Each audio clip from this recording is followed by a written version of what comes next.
So we're in our next week of the the two mighty, amazing spiritual people talking to each other.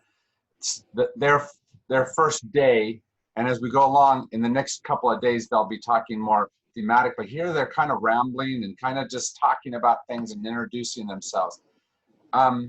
We didn't get completely through the chapter called "Have You Renounced Pleasure?" It's an interesting title for a chapter, isn't it? Have you renounced pleasure? Because oftentimes it feels like what we're asked to do in order to achieve spirituality is to give something up, right? Tell me some of the things you've been asked to give up by church. Envy, lust, sloth, anger. Yeah. Am I picture or not? I forgot the rest of it. Okay. There's a whole bunch of stuff that often gets asked. How about the rest of it? What have you been asked to give up? When I was about 16, I joined this group called Youth for Christ. And they really did do a lot of fun things for teens, but dancing wasn't one of them. And so I didn't dance for about a year, and then I drifted away from all of that. Yeah. Anybody else? Do you know why we usually start in religion, or why we often go to in religion what's wrong about? Any ideas why we do that? Because it's easy to see the wart on your nose. And it often makes it so that we look at that so much, we focus on that so much, that we forget to look at everything else that's there. And everyone has amazing beauty about them, but we start looking at that which is wrong about each other instead of looking differently. So this chapter is about the typical monastic thing to do, that you renounce something, you put away something. And when we look at it from a non-monastic perspective, we hear those same echoes coming back to us, saying, this is what you did wrong. Monastics do that giving up of something for a very different reason. It's so that they can figure out what to do right and be open to something different. So as they went into this, they began to talk about the difference between happiness and joy. And here was one of the first things that happened in this chapter. Let me put this up here. Where is it? It's hiding from me, sorry. Here we go.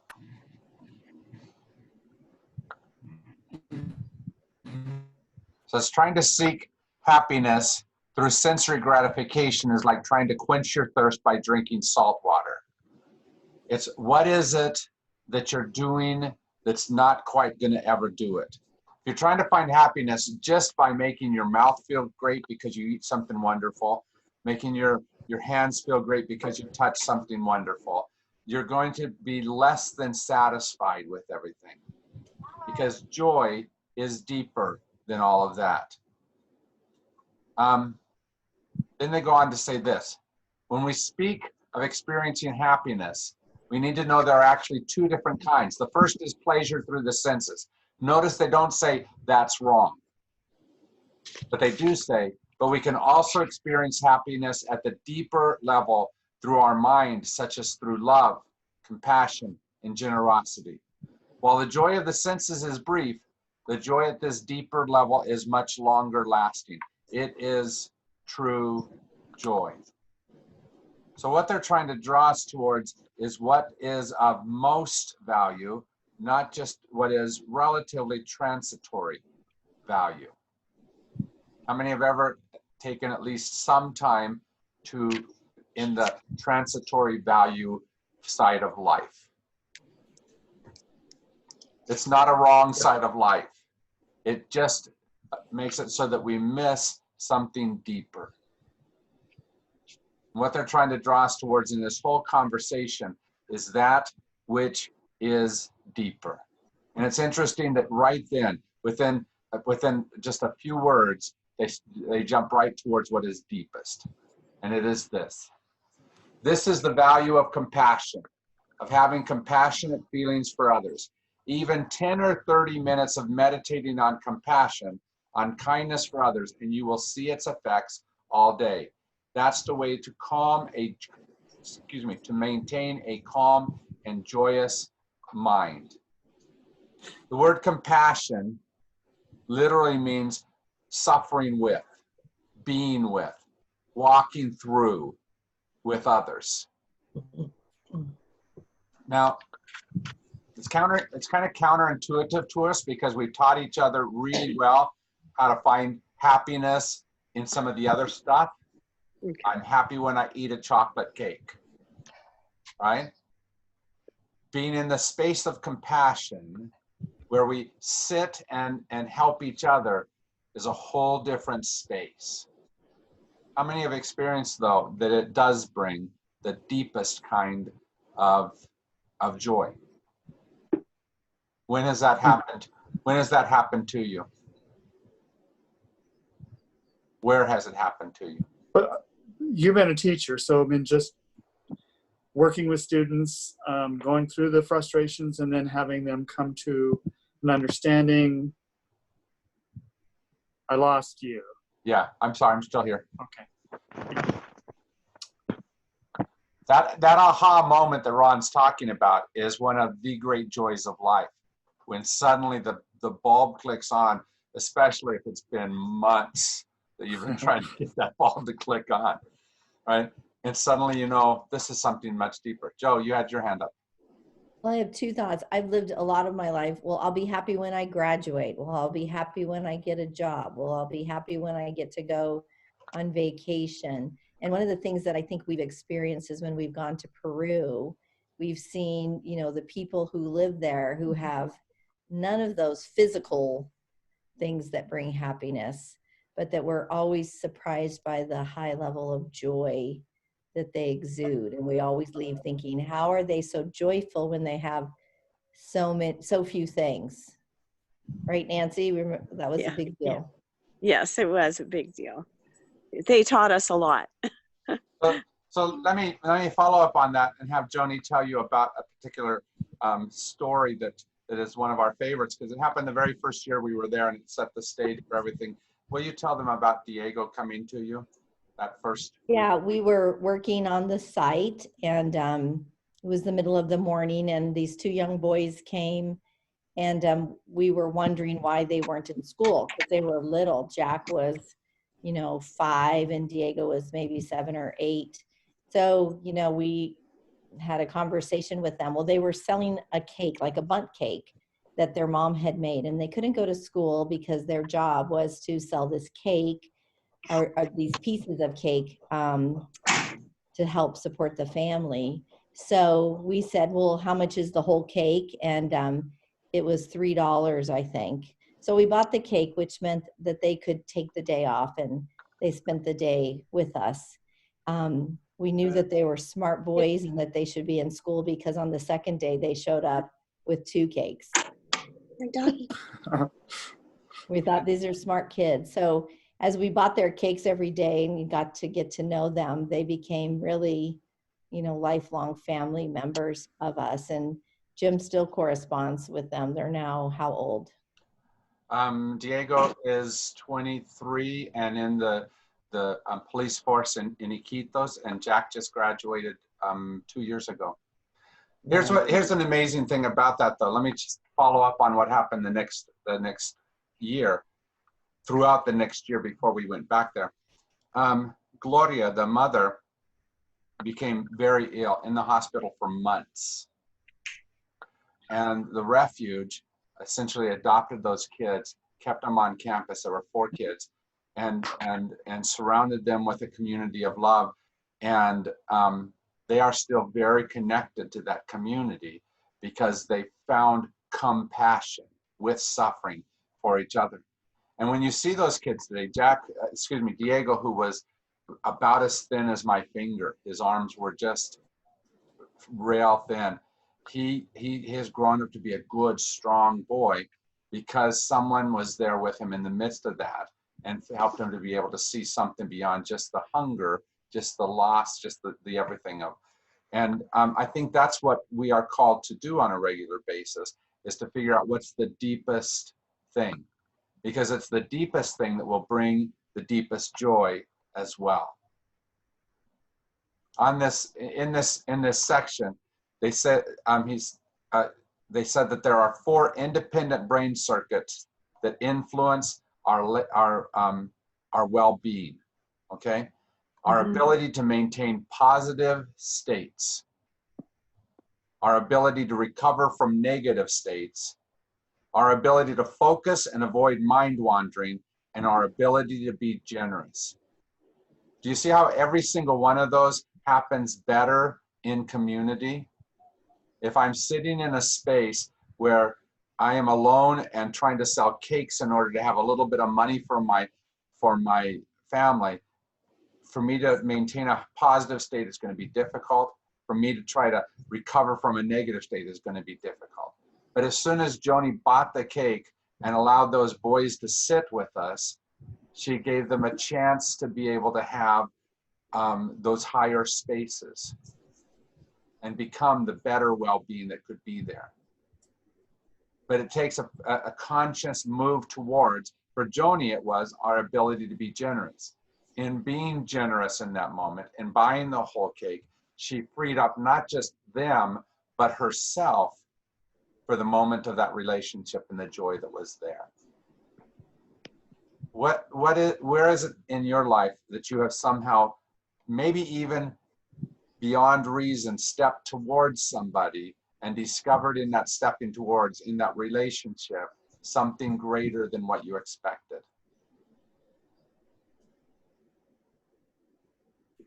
How is it that it brought you some of the deepest joy that you have? Every time, Speak just a little bit louder or closer to the mic. okay. If I'm listening to somebody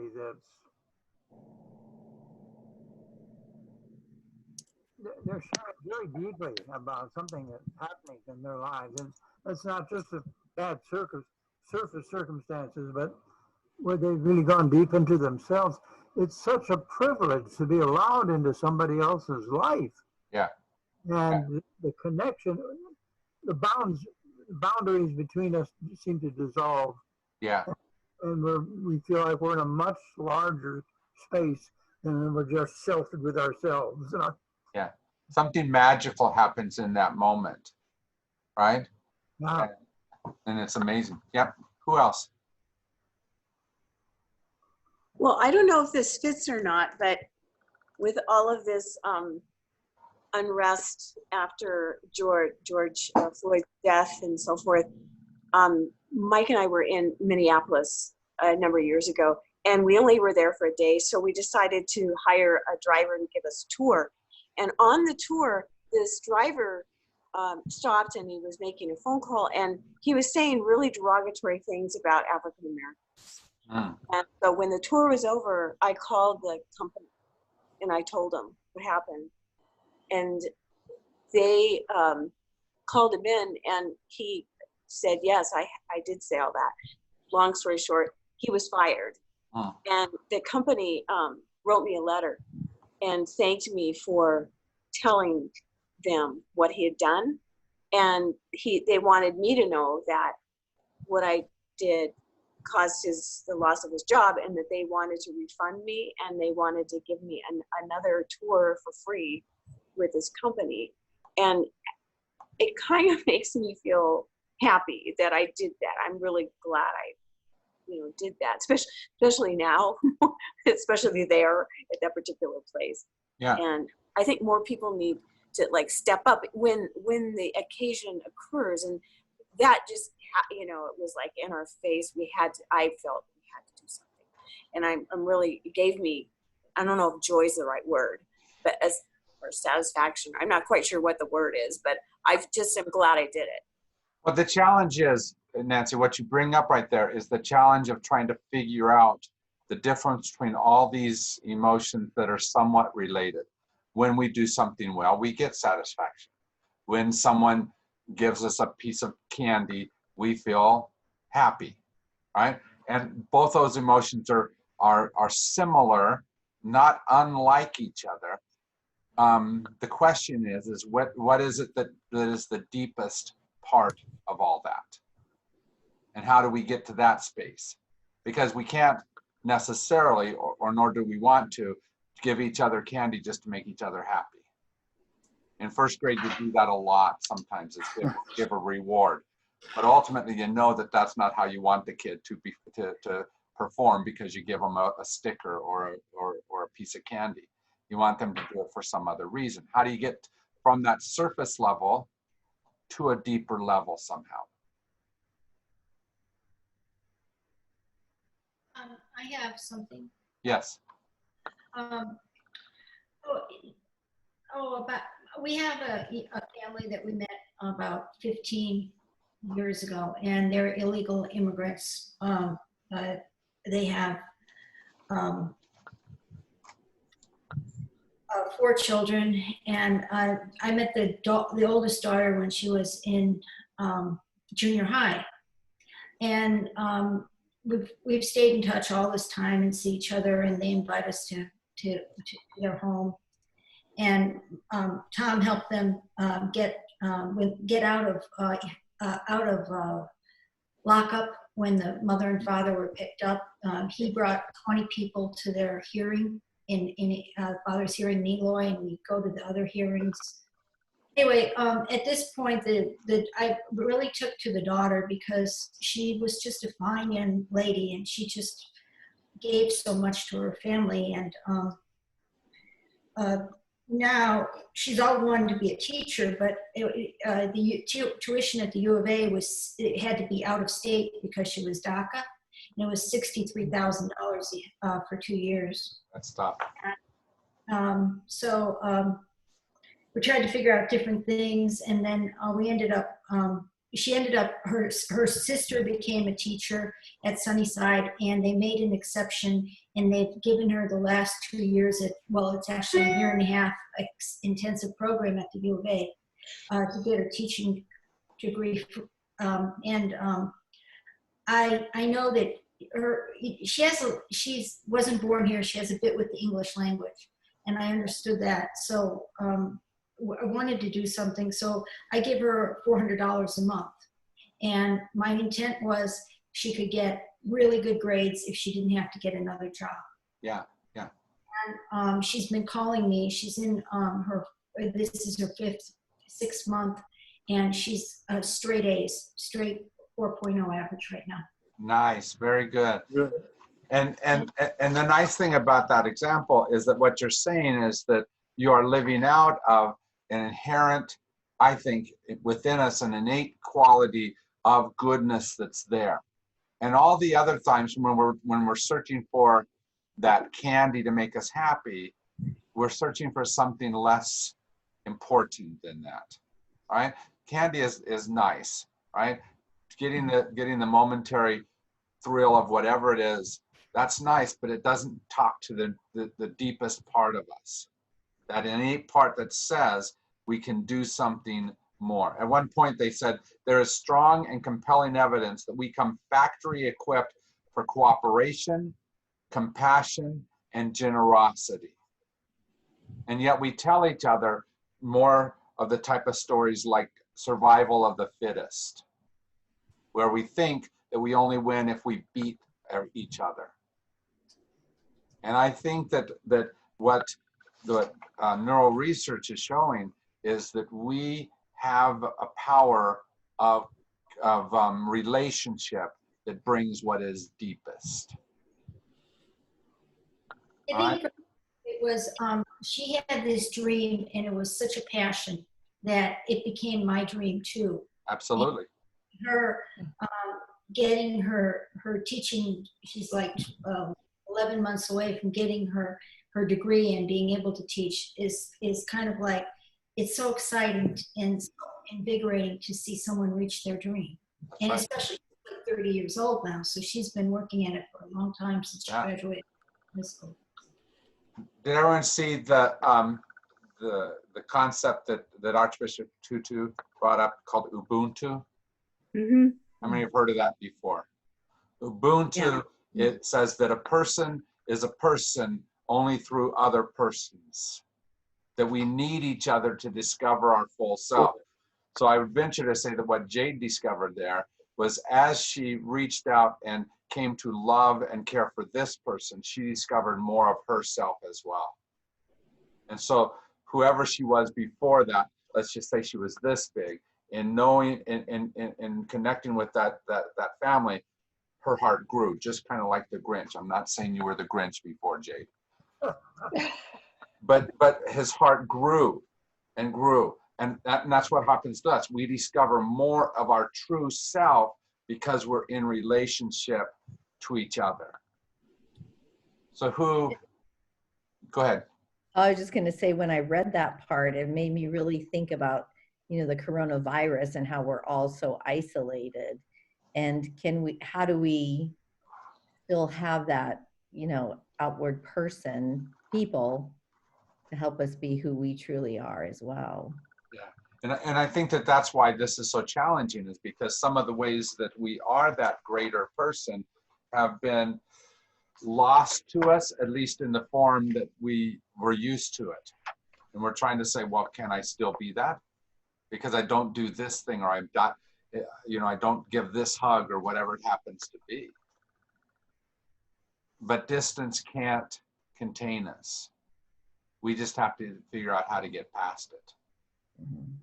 One of the most interesting things about when we started going to Peru, it was really hard to stay connected to them. In fact, the year before I went to Peru, I'd gone to Ecuador and had a great experience there on a trip. But within 8 months, we'd lost all connections to that space.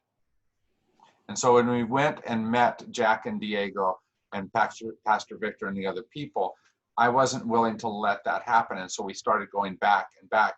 Now the thing of it is like just the other day, my friend Oldemar called me on Facebook, right?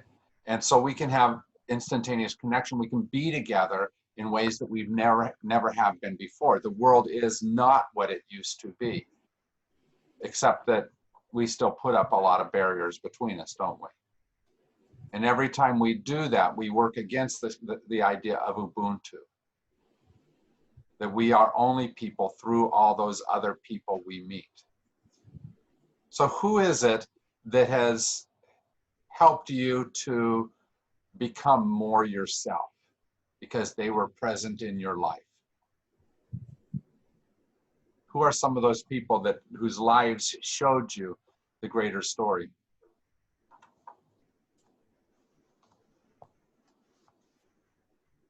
I'm not sure I'm really going to answer your question, but to me, it's St. Francis in the foothills. Uh-huh.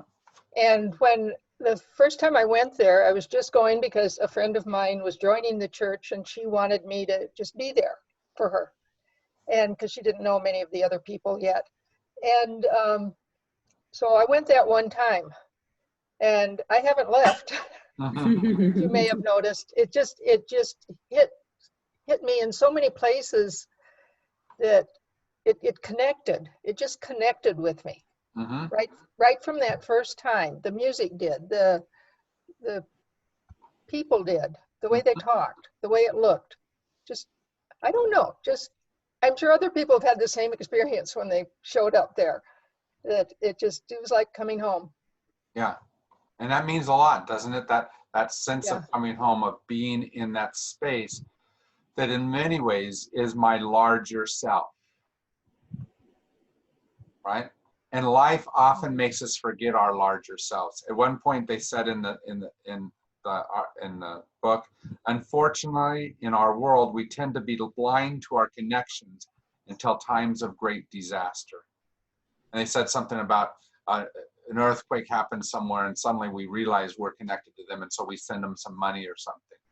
But oftentimes we forget that. And I think St. Francis one of the things I love best about it is that relationship is the first choice. And all the other stuff, as important as it is, all the social justice, all the theology, all the things that make up who we are, is subordinated to, first of all, being a relational place, being in connection with each other. And all that other stuff gets done because of that relationship, not the other way around. And I love that about St. Francis. Who else spoke to you and taught you that?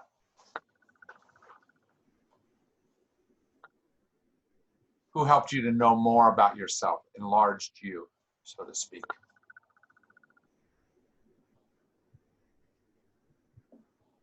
There was a United Campus Ministry at Fort Collins, Colorado, when I was there for vet school.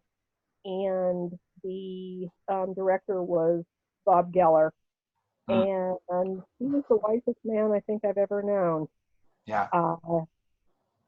The love, compassion, understanding, he really helped me over many, many years. Yeah. It's amazing to have that type of person, isn't it?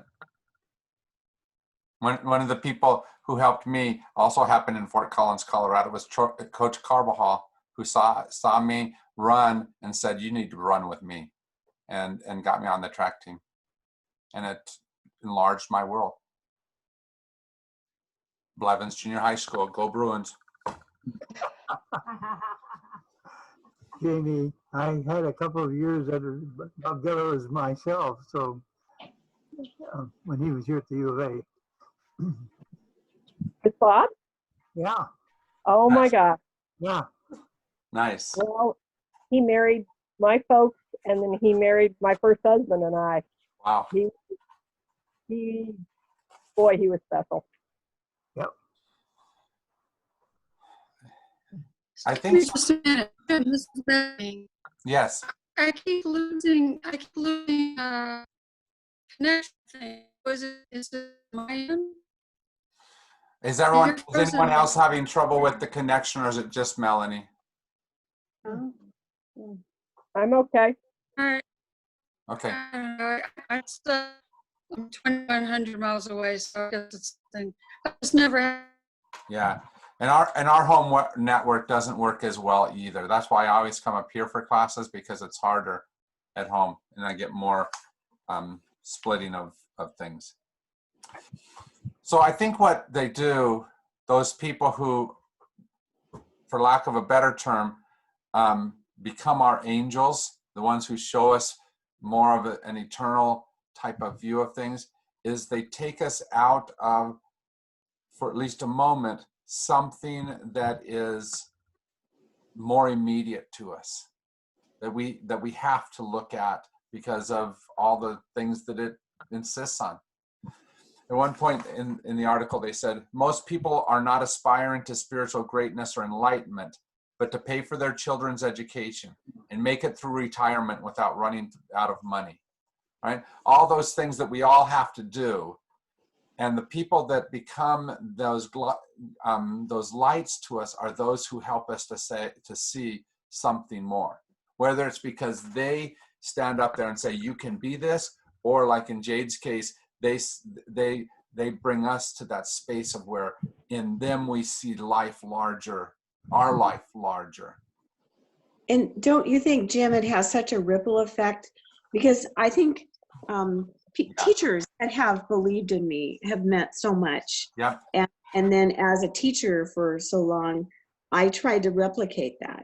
So when I was in high school, it was an open night, open house, and my dad and I went, and the art teacher told my father, you know, Nancy should go on in art. And I remembered that for 50 years, you know. And so when I'm an art teacher, I make sure and say that many times to many kids. I think you should go on in art. Yeah. Well, so that one person's comment not only stuck with me, but then I was able to use it over and over and over again and mean it because it meant so much to me and I knew it would to other kids. That's right. So we And go, I can't even remember her name. So, you Yeah. know. and you don't have to necessarily, because it's not about that. It's about the enlargement of you that happened because they cared enough to be there present. Because we all forget some of our teachers, don't we? We all forget some of the voices in our life. At least we forget their names. But we don't forget ultimately the influence that they gave to us. Yeah. Because that influence makes us into something that we could not have been without it. I think this is the key to it. At one point, they say this in the book. The goal is not just to create joy for ourselves, but to be a reservoir of joy, an oasis of peace, a pool of serenity that can ripple out to all those around you. And the hard thing about life is if we're seeking just happiness, the piece of candy at the moment, we save it for ourselves. And that's why it's relatively transitory. That sense of reservoir that is unlimited and that we can share with each other and that we can invite people into is what brings us to the deeper joy. Right? I think of happiness as a kind of a byproduct. If you go, your life is, I want to be happy, and you start that search, you're going to find unhappiness. It doesn't work to go for happiness in that fashion. It's a byproduct of being involved and being part of larger things, and there's much more than your own skin. It's much more than your own skin, you're right. But it does take some work, because why is it that you don't necessarily let people into your pool of serenity? You know, why is it that you reserve that for yourself? Why is it that you hold your joy close around some people? How many have at least one person in your life that's challenging, difficult, draining of, right? And so we protect ourselves, and we've learned very often to protect ourselves, especially the more often somebody has taken advantage of us, have abused us, have somehow used a relationship wrong, right? Or on the other hand, well, how we've done it, and so we because we know we're capable of it, we don't want to, we don't trust ourselves, right? And so all that makes it so that we look at that reservoir of joy and think like the penny candy, that it's a finite thing, right? And so we think we have to protect it. We have to guard it. But how many know that in the eternal worlds, the larger visions, that none of that has the same sense of finiteness that we regularly portray to each other about money or about strength? You know, you only have so much strength to go around. You got to use it right. You only have so much money. You got to spend it right. But the eternal things, the things like love and joy, when you give love to someone, you don't lose love, do you? Giving is actually receiving. Yeah. Gain. Yeah. Yeah, because it actually multiplies in that giving. Same thing with joy. These types of deeper movements always grow if you let them. The only way they don't is if you guard them, hide them, reserve them for you. Because when you do that, ultimately you end up with an empty reservoir.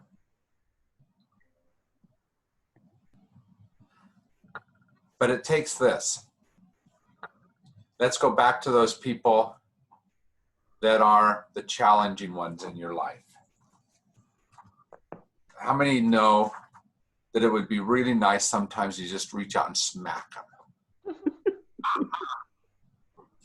But how many know also that that's not going to give you any kind of deep satisfaction ultimately? And so you've learned something that says, I'm going to do it differently than that. I think that's the learning process of trust, or trying to trust, because it's hard to trust people, isn't it? Especially if they manifest any of the types of behaviors that you've seen go wrong in someone else in your life, right? If there's somebody who was abusive in your past and this next person exhibits some of those abusive behaviors, your first reaction is to move away. And probably a rightful action. But the reality is that what will solve most of the things in life is if we move towards, not away. Right?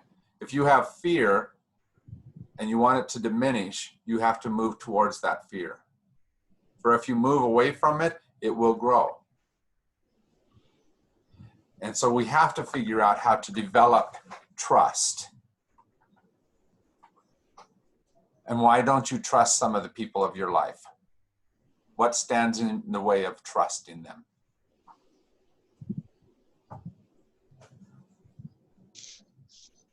Usually their behavior. There's Usually something. their behavior. They've Yeah. given you really good reason. Yeah, yeah. Right? There are some people you don't want to trust, you know. That's right. That's right. Yeah. Yeah. Mm. But I did want to mention, Jim, that reservoir of love that can outlast your life. Like, I think about my mother and my father and the love that they have for me. I still feel it. It's not dead, you know, and that's a beautiful thing about love, is that it doesn't die when the person dies. No, it doesn't. It has to change. That's the problem, is that as you go through the losing of the life in the body, and you see something lost in that moment, you have to transform what was there and rediscover that person in a different form. And it doesn't go away, but it does. At first, it feels like it has. Right?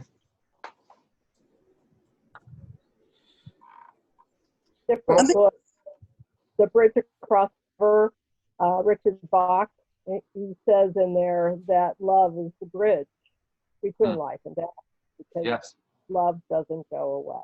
It does not go away.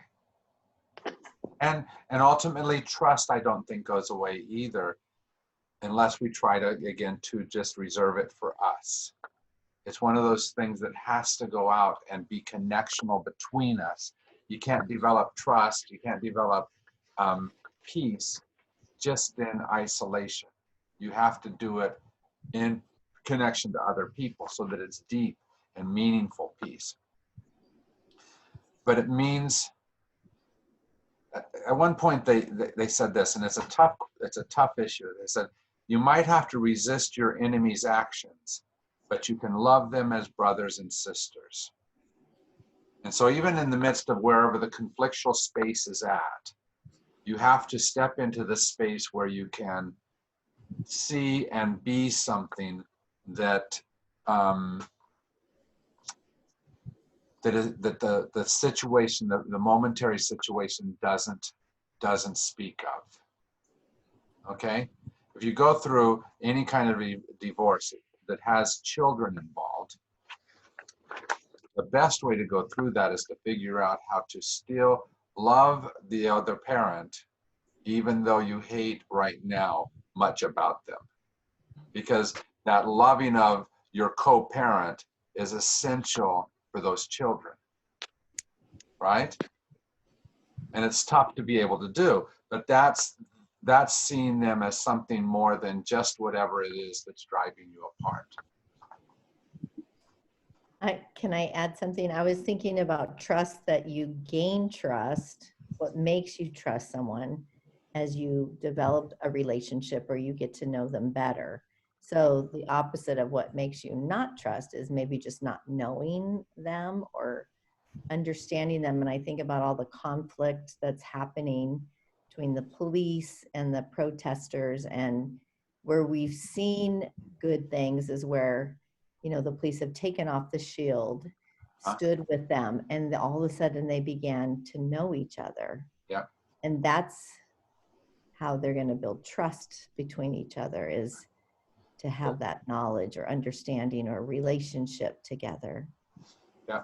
The Dalai Lama said, how do you develop trust? It's simple. You show your genuine sense of concern for their well-being. And when you're behind that shield, when you've got the baton raised, when the tear gas is flying, that's not showing any of that concern for well-being, right? And you're right, that when that shield goes down and you say, human being over here, and I see a human being over there, suddenly trust begins to grow. Being vulnerable or being willing to risk. Yeah. Showing yourself instead of keeping your defenses up and projecting the image you want them to think of you, but sharing your weaknesses. That's you have to pick who you do that with, and it's a process of gradually building trust where you can go more and more. But that ability to be vulnerable and open. Yeah, yeah. I love the image that they gave at the beginning of the chapter, the lunchtime chapter, about mischievous people, when it talked about how the Dalai Lama, when he greets you, he takes your hand, he rubs it tenderly as a grandparent might. He looks into your eyes. He feels deeply what you are feeling. He touches his forehead to yours. So in that moment, he's doing all kinds of things that's stepping towards the relationship. He may not know you at all, but somehow he is choosing the connection between you, the oneness that you have. So how do you, in the midst of life, what are some of the things you do to try to show that oneness with the people around you? I used to smile, but they can't see it behind the mask now. It is a little harder, isn't it? I really struggle with that, Jamie, like, you know, wearing our mask, and I know I'm smiling at everybody, but nobody knows that I'm smiling. And I think that's super hard. Mm-hmm. Well, Joni, when you get a little older, you'll have little smile wrinkles around your eyes, and that helps. All right. Well, I was going to share the day after Trump was elected. I did not sleep all that night, and I had to walk into a room, which normally I had to quiet the kids, and they were dead silent because they were afraid. And I had to stop and get into where they are, to put all my fear, because I didn't want to share that with them, but to stop and find that core within me and say, it's, you know, we're going to get through this together. Yeah. And the problem, Ron, is that you probably had an agenda for that day that you thought you were supposed to do. Yeah. Yeah. Right? And actually, and as a teacher, because I admit sometimes you have to put aside your agenda. Yeah. When you know it's not working. Yeah. But isn't that the key to life too? I mean, all of this stuff about being compassionate is really about saying, okay, I have an agenda. I have something I think I have to do, but right now I'm choosing to be with you in that suffering, with you in this moment, with you and you're choosing relationship instead of whatever the other things are. And it means setting aside something. Something.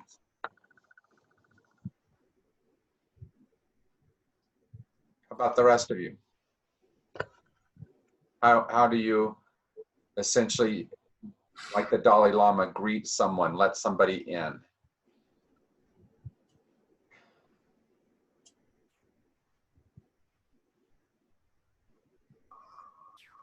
One thing, I've always tried to look into people's eyes. Uh-huh. I think one of the best things that St. Francis does on a regular basis is that, you don't devalue because the story that the person is telling is different than yours, right? I joke with my pastor's friends, but it's true. There's a wider range of who belongs at St. Francis than any church I've ever belonged to, right? Who can be comfortable here? What types of beliefs can be here? What types of actions? What types of whatever can be? And I like that about St. Francis, that there's not the barriers of who belongs and who doesn't belong as much, right? Just the song, I was thinking today, the Raggedy Band song, right? You know, That's partly why I joined the church, is because of that song.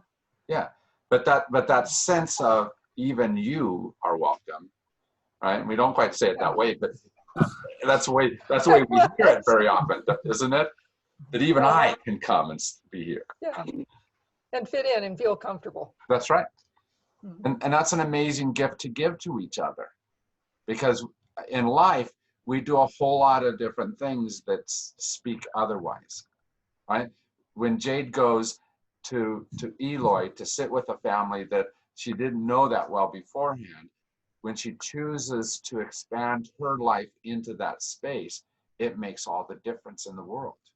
Because oftentimes we say, well, I don't go inside of that fence, right? That's somebody else, somewhere else that I don't go to. And it's an amazing gift to walk into that space that some people avoid.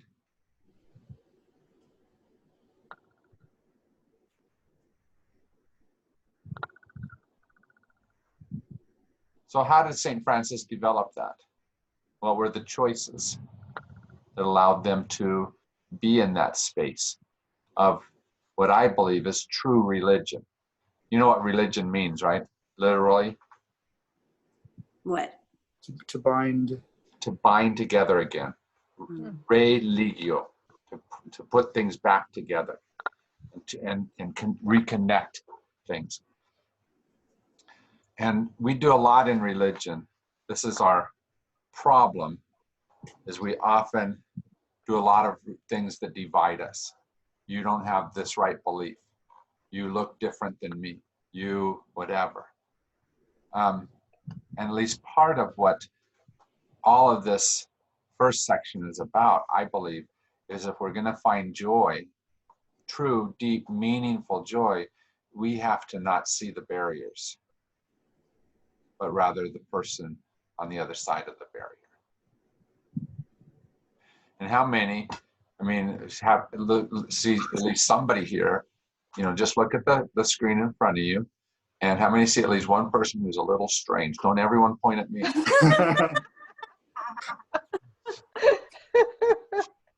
It's me, it's me, it's me, oh Lord. Yeah. But I love that what we want to do is live out how even in the midst of the strangeness, the differentness, the whateverness, that we still choose each other. Because being chosen is an incredible thing, isn't it? At the end of the time that we were together, that first time we were down in Peru, Diego wrote us a note, and it said something along the lines of please pray for us, for I will be praying for you. He chose to say, you're part of me now. You're in my circle of my heart, right? And that choice of opening ourselves up to that has to be a constant choice, because somebody will challenge your heart, right? Somebody will not be an easy brother or sister to let into that space. But if we want to find true joy, deep, meaningful joy, the more we can open ourselves up to that, the better. But we have to do that in the midst of fanaticism, intolerance, hatred, barriers, right? All the things that are easily going to get in our way. And to that, the Dalai Lama said, education and wider contacts are really the only solutions. We have to think larger and we have to love broader. So tell me one thing that you've learned somewhere in your life that allowed you to break down some wall that you'd been taught.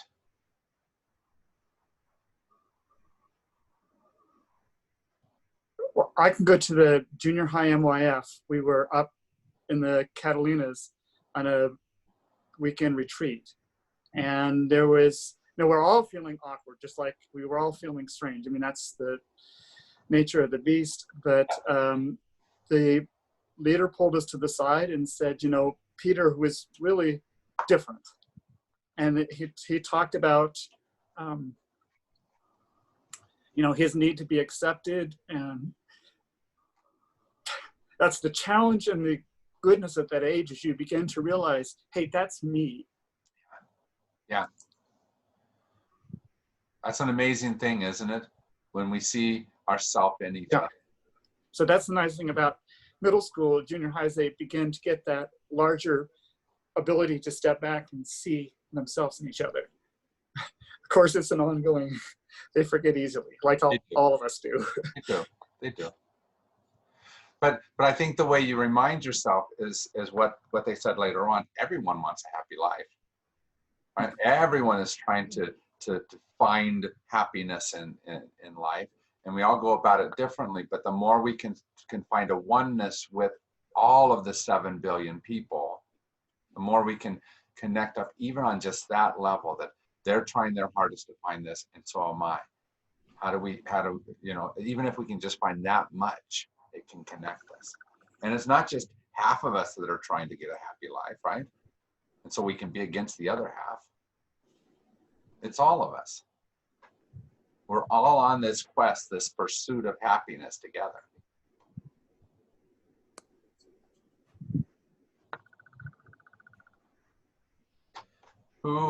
What stands in the way of oneness with the world for you?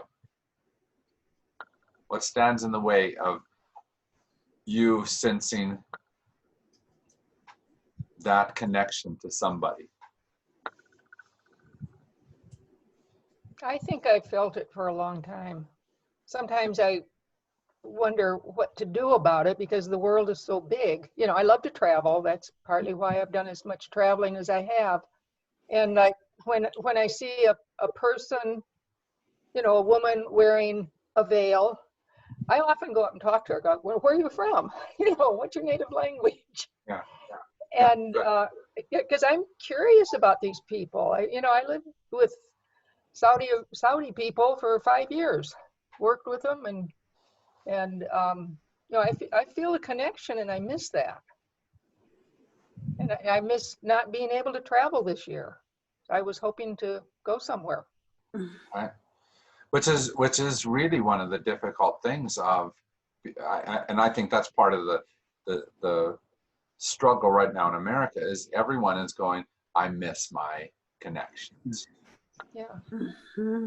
Right. Thank goodness though for this, for Zoom and email and FaceTime, and that's really wonderful. If we didn't have all this, I think it would really be a lot more difficult. It would be.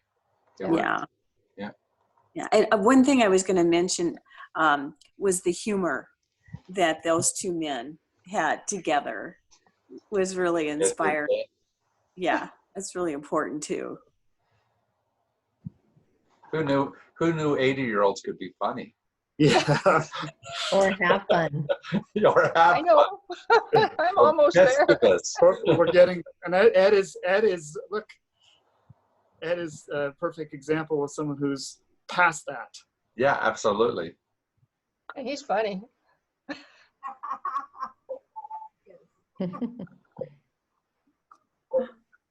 The difficult part about all of this life is that as you go through it, you're going to find insecurity, fear, reasons for distrust, reasons to not step towards, right? And you're going to find those on a regular basis. And somehow you have to figure out how to make a different choice than just that. Okay? Because I'm guessing that some people are going to look something like the fire up on the hill above St. Francis. That you're going to go, they're coming to hurt me. Right? It's coming to burn down something that I love. And I'm going to see that in them, and I've got to choose something more than just that. Because how many know that fire has been one of the most important ways that man has civilized, that we've civilized each other and helped each other, right? But it's also been one of the most dangerous tools that we've used against each other. So how do we not see just the evil of, but see the goodness of? It's an ongoing choice, not just by me, but by that other person. And so I have to do more than just say, I'm going to love them, I'm going to trust them. I have to figure out ways to be able to help them be inspired to trust me. So if I just attack them back because I'm right, because, you know, I am, right? It's not necessarily going to make it so that they are in better relationship with me. If I just beat them, I lose trust.